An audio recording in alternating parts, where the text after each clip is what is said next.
Hey everybody, this review is on the Super Mario Galaxy movie.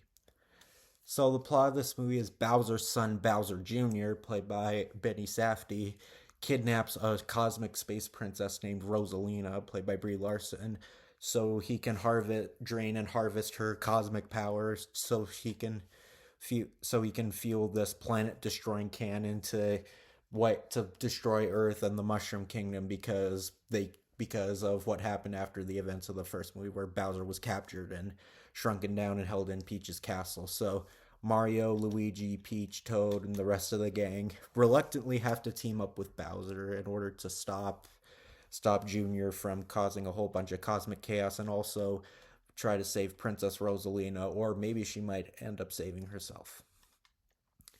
This movie sucked.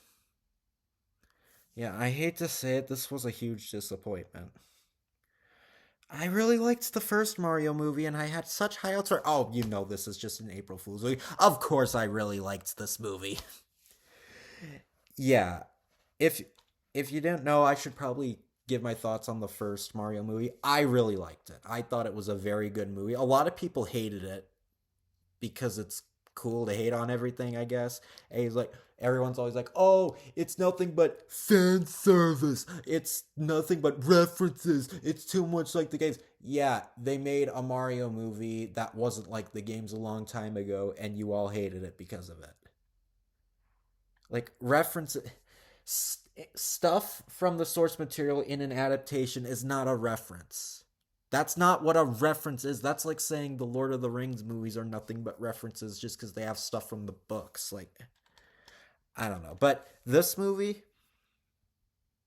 I'm not gonna lie, this might be my favorite Illumination movie. And this was even better than the first one. I mean, the first movie was great, but this was something on a whole nother level because the first one was the Mario movie we've all been waiting for, but it was an easy film to make. It's not hard to make a Mario movie. Just have Mario go to the Mushroom Kingdom, try and save the princess. Well, was trying to save Luigi in that movie, but you know what I mean. But this movie, it embraces the outlandish fantasy that Mario should have because Super Mario Galaxy, the game, that's basically kind of what Mario was like. Because all Mario games are very unique. Like there's Paper Mario Kart, Mario Tennis, Mario Golf, uh, Mario Party, Mario Galaxy. So like there's a whole lot of Mario games. So I love that they actually made a sequel that isn't like Super Mario World or anything like that. It's not like just another basic Super Mario Brothers movie. Like it actually tried to be something completely different, and I loved it because of that, because it was not something you'd expect from a Mario movie, because this would have been too good to be true. But given sci-fi and space is a huge thing when it comes to films, especially blockbuster, why not have an animated movie do the same thing? And it's really good at it. A lot of the cosmic space stuff, like, while there's not a bunch of outlandish sci-fi, like it is mostly kind of the same thing. Like you see all the little toad mushroom guys throughout the movie, and you see, a lot of other Mario characters, but it's still really cool. It's still very cool to see. And Mario and Luigi definitely get more to do in this movie together because, in the first movie, Luigi was kidnapped. So I did like their brother dynamic in the movie, and they work very well together. And Yoshi is in this film, which that also makes me grateful that this wasn't based on Super Mario World, which is the game Yoshi was in, because that would have been too easy, and it wouldn't have been much different from the first movie. So I like that they made this a space adventure with a little sidekick, and Yoshi was great. And I'm surprised Donald Glover was the voice of Yoshi. Really, he was the voice of Yoshi, and it didn't even sound like him. Like, he literally sounds like Yoshi. Like, you could just hear him say, Yoshi! Like, it sounded nothing like Donald Glover. Like, for a well known actor, his impression was really spot on. Maybe he has a hidden voice acting talent I didn't know.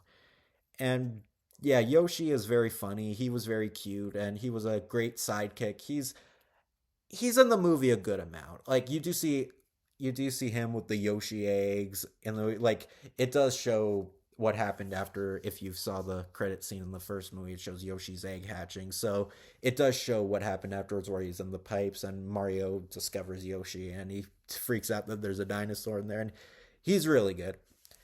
Bowser Jr. was a lot of fun. He was a really fun character. I like how he's like an evil, spoiled child, but they don't really emphasize the spoiled child thing much. Like, he doesn't act like a child. He doesn't like throw temper tantrums or anything. Like, that would have been too easy. I like how they kind of make him ruthless, like a really miniature version of Bowser who just wants to cause chaos and just destroy planets. And he has this paintbrush, which you've seen in the trailers, where he could basically make anything, and he paints himself to look more tougher and have some metal on him. And it's really cool. Like, there's a lot of really neat stuff in this. So again, the interactions between Bowser and Bowser Jr., like, that's one thing I think could have been better in the movie. Like, I feel like their dynamic could have been a little funnier.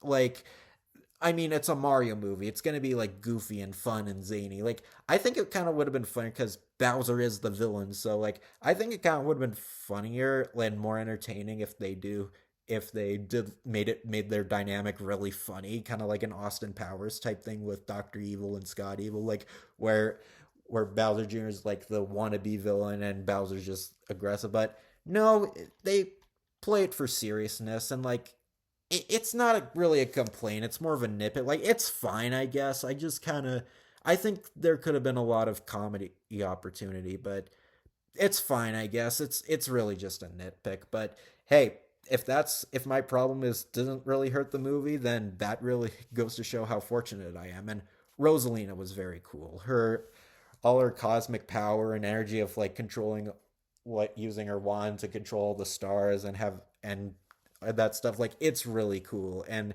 she was a very cool character. She wasn't really like Peach. She could have easily just been a Peach just with white hair and a blue dress, but no, she was a totally different character. Like, she wasn't like the all-powerful princess who didn't want to be a damsel anymore. She's more of the loving, nurturing, powerful planet girl. And she was really cool. She has these little children who are little stars. I think that she called them like star children or something, and they're adorable. Like, she has like millions of little stars with little happy faces, and like it's really cute. Like, the little mother child dynamic they have, like, it's really cute. Like, it's really fun, and like you could make a whole movie or even a short film about them, and like I wouldn't mind because their whole thing was really cute. And Brie Larson's obviously a huge Nintendo fan, so she definitely fit into this voice role very well. And she's doesn't have a bad voice for animation. I wouldn't mind her in another animated film. And yeah, it does kind of throw a little too much at you, kind of like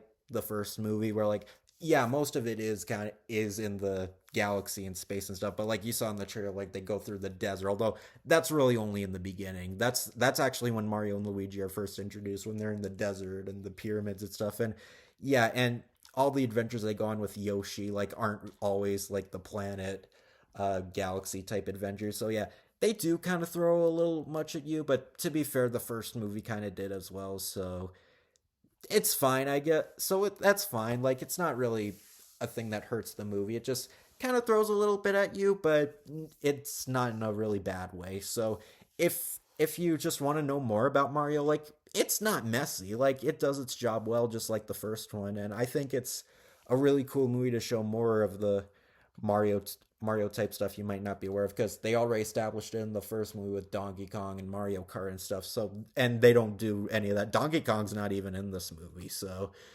they obviously didn't want to repeat anything. So, and by the way, make sure you stay till the end. I mean, I'm sure that's obvious because the first movie had Yoshi hatching at the end, but what they reveal at the end of the second movie made me cheer, just like the end of all the Sonic movies. Like, the end of this movie made me cheer. Like, I won't say a thing, but if you're a Mario fan, you're gonna cheer and definitely gonna get ready for a sequel. But so yeah, the Super Mario Galaxy movie, I absolutely loved it. It's really good. Like, it's my favorite Illumination movie by far. Like, it's both creative, visually interesting, has great characters, and throws a lot at you without feeling messy.